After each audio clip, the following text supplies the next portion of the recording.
Why aren't user stories estimated in hours or days? Because it doesn't work. That would be the short answer. More realistically, we're going to get asked, why don't we estimate user stories in hours or days?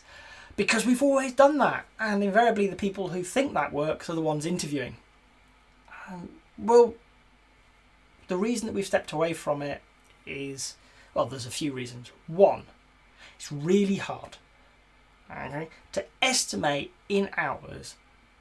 Okay, requires us to understand how long something took previously, and we can't even tell you that once we've finished it unless we've deliberately tracked it. So comparing it to previous work that took X amount of time doesn't help us because we don't actually know whether X is true or not. We've got optimism biases, we've got fundamental attribution biases, we've got all of these things going on in our head that limit our ability to refer to things and to see the world as it is rather than as we perceive. So when we estimate in hours based on previous information, we're working off a flawed pattern. And therefore the estimate's flawed. Okay. But let's combine that with sticking the word hours at the end. It feels like it should be right. It feels like you're experts, you're saying that took you 2 hours, you're saying this will take you 2 hours, it should be 2 hours. Okay. That estimate, as if by magic, has turned into a guarantee. You're now going to be held to it being 2 hours. Okay. And that's a problem because you don't know. You don't know whether that took you 2 hours, and are we talking 2 hours elapsed or 2 hours of effort? Okay. So that's a third point to bring into the mix. When you say how long it's going to take, you may say, when I get started, it is going to take this long. And you may know, you may have a good idea. I did it. I always remember as a developer, and I had an ops director appear, and she said, John, how long will it take to fix this? And I looked at it, and I can't remember the times, but it was about 2 hours. I looked at it, I thought it would take me a couple of hours to do.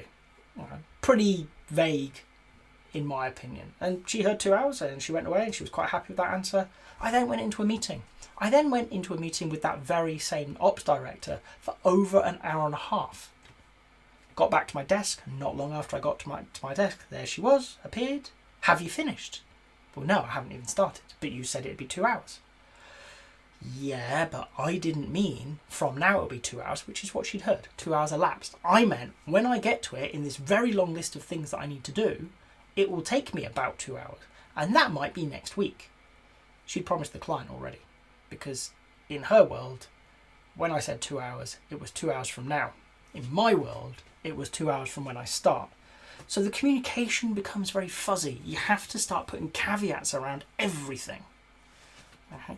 Not because anybody's doing a bad job, but because they're operating from their perspective. Okay? So we can't estimate very well in hours. We use them to mean many things. But also, as a team, we're aiming to improve. We're aiming to be better sprint after sprint after sprint. And in doing so, we know our estimates are now wrong because in some aspects of the product we're going to have improved and in others we're not. We just don't know which bits.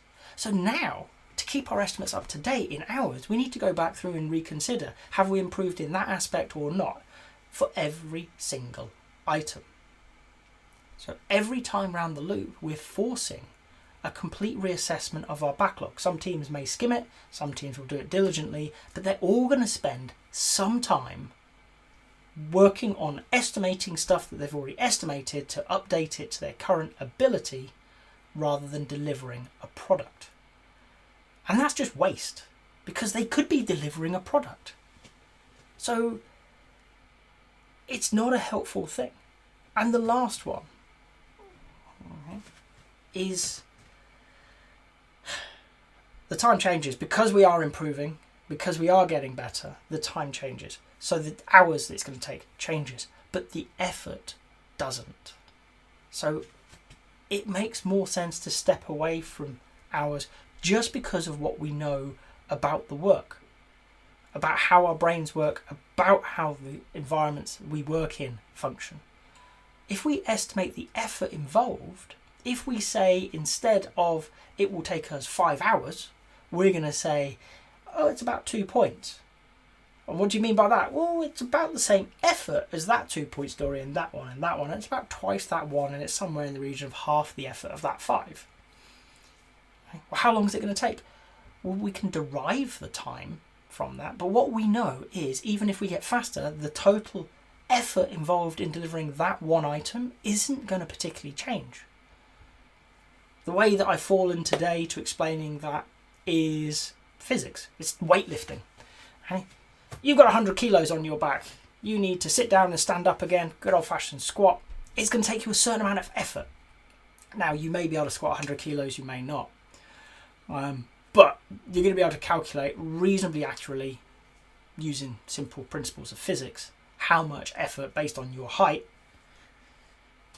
What's the energy involved in moving that weight through that distance? Right? If we pick that up and we give that 100 kilo weight to a strong man, to a power lifter, to one of these Goliaths that appears on World's Strongest Man, and ask them to do it, it's going to take the same amount of effort. Okay, it's going to take the same energy, give or take, because I suspect they're also huge. So probably more for them because they're big guys. But not significantly more. It's going to take roughly the same amount of effort. Their bodies have adapted to moving heavy weights. They will find it much easier because they have far more capacity to do it. But it will still take the same effort on their part. They can just do a lot more of it. So whereas I may struggle with 100 kilos, somebody like Eddie Hall, I suspect he could do it while tying his shoelaces or something.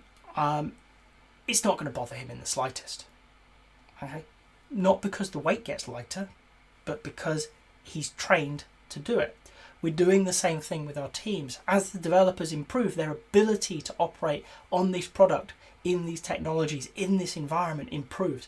Their capacity increases. So instead of having to change estimates, we just take more in because we're able to take more effort into the sprint. So you can estimate in hours. There is nothing to stop you. It has many, many weird behaviours, some of which I've not mentioned. It doesn't play to our strengths. We're brilliant at relative estimation. We suck at absolute estimation. Okay? You can do it. Some companies, they do it, they're happy. That's great. It's not personally what I want to do, but it works for them. The reason that we go to story points is it harnesses our better understanding of how we build products, of how we work as human beings in complex environments. Okay? So that's why I would steer away from hours, because it has some weird tendencies, it has some weird behaviours. It can create more work if you're not careful. Okay?